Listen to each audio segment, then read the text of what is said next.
Suheños, narito ang aming pangkat sa National Museum of Anthropology upang siyasatin ang mga primaryang batis na makikita dito. Tara! Ano yun? Woo! Let's go! Sobrang seryoso. Nakikisali ako dito. Ito ang mga tradisyonal na kagamitan na lagayan ng mga karne at isda na tinatawag na basket o kapugong.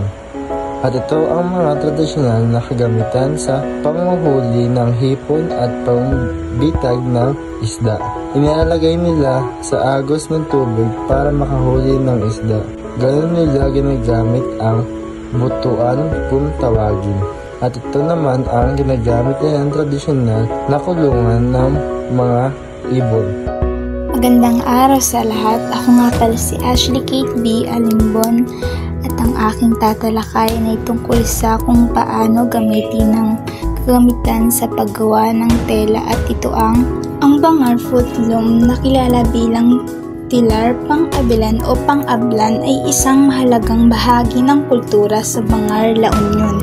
Ang footloom ay ginagamit sa paggawa ng tela, isang tradisyon na may kasaysayan ng higit sa 1,000 taon sa Ilocos. Ang mabigat na wooden frame nito ay may sistemang timbang na idinisenyo para sa timbang at kakayahang suportahan ang puwersa na hinahabing tela. Ang proseso ng paghahabi ng mga detalyadong pattern sa footloom ay isa ring mahalagang aspeto ng Ilocano cultural heritage. At sa paggamit ito, alam nyo rin bang kailangan ay sabay ang paggalaw ng kamay at paa? Ako si Lester Jan B. Bobis at ang tatalakayin kong topic ngayon ay ang unfinished portrait of Florencia Nena Singson Gonzales Bello by Fernando Amorsolo. Ang unfinished painting ay maituturing na primaryang batis dahil ipinakikita nito ang mga kagamitan na nagmula kay Amorsolo na kanyang iwan. Hindi lamang ang mga perpektong obra ang nagbibigay saysay sa kasaysayan, kundi ang mga iniwang hindi natapos ay nagiging salamin ng pagsisikap, hirap at dedikasyon ng mga alagad ng sining. Ang unfinished painting ay hindi lamang isang obra na kulang, kundi isang patunay na mahalaga ang sining bilang tala ng ating kasaysayan. Natuto tayo rito na pahalagahan hindi lamang ang kagandahan ng sining, kundi ang kahulugan nito sa pagbibigay liwanag sa pagkakakilanlan bilang Pilipino.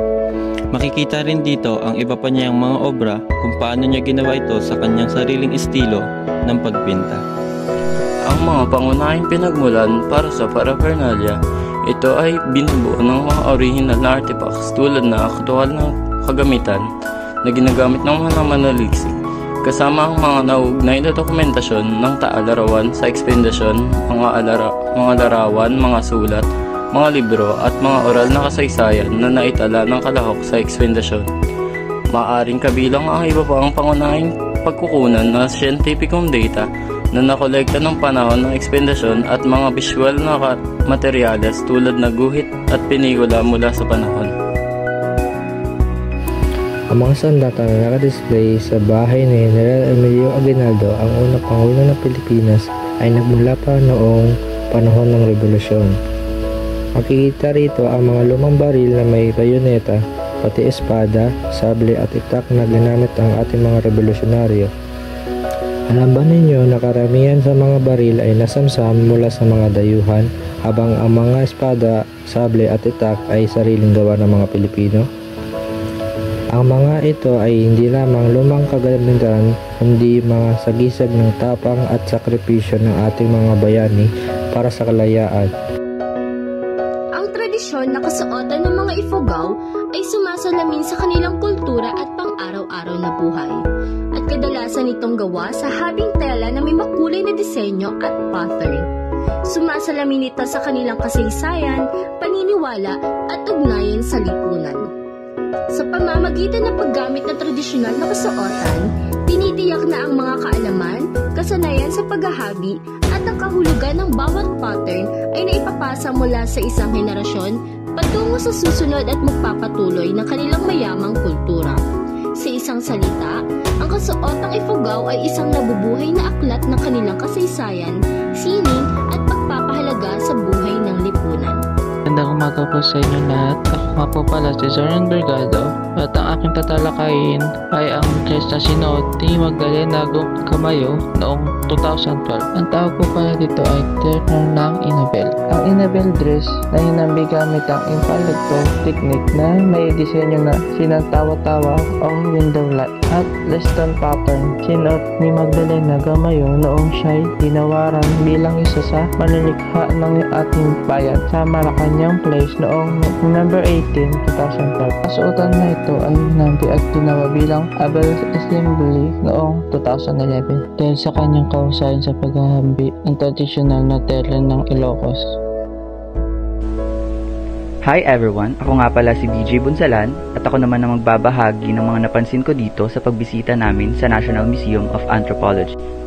Sobrang dami talagang makikita dito na sobrang interesting, lalo na yung mga gamit na nagpapakita ng kultura at paniniwala ng ating mga ninuno. At isa sa pinaka nakaagaw talaga ng atensyon ko ay ito pahon na puno ng mga kakaibang bagay na may kinalaman sa ritual ng ating mga ninuno. Makikita natin dito ang iba't ibang gamit gaya ng anting-anting mula Bukidnon, gita o cup mula Zamboanga at mga idol na tinatawag na manawag o manang mula Davao. Pero ang pinaka napili kong pagtuunan ng pansin ay itong tinatawag na ritual object ng Ata Manobo mula pa noong 1900s. Gawa ito sa kahoy, panganang hayop, halamang gamot, kwintas na beads at mga kampanang tanso. Pinapakita nito kung gaano kayaman at kalalim ang kultura ng ating mga katutubo pagdating sa kanilang mga paniniwala at ritual. Ginagamit ito ng mga Manobo bilang bahagi ng kanilang espiritual na gawain, panlaban sa sakit, o gabay sa kanilang pamumuhay. Kasama rin dito ang mga manawag o manang idol, na ayon sa mga historiador gaya ni na John M. Garvan at Dean C. Worcester ay mahalagang bahagi ng paniniwala ng mga katutubo.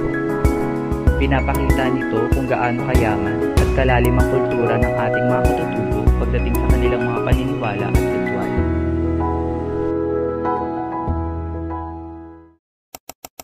Ang mahalagang natutunan ko sa karanasang ito ay hindi lang basta gamit ang makikita mo rin, kundi bahagi sila ng kasaysayan at pananampalataya ng ating mga ninuno.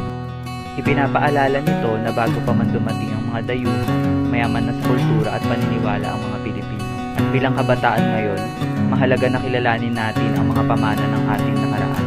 Kaya sa pagbisita ko dito sa museum, mas lalo kong naunawaan na ang kasaysayan ay hindi lang tungkol sa bayani o digmaan, kundi pati sa simpleng paniniwala, ritual at pamumuhay ng ating mga katutubo.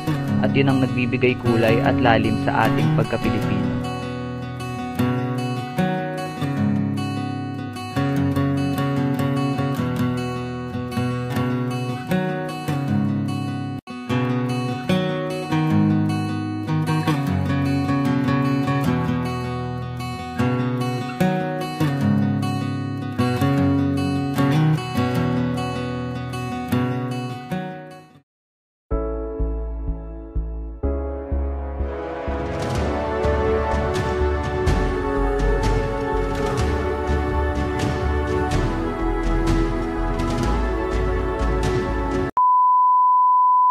So ngayon, andito tayo sa National Museum upang tukliin ang kasaysayan ng Pilipinas. Tuklayin pala, ito ba?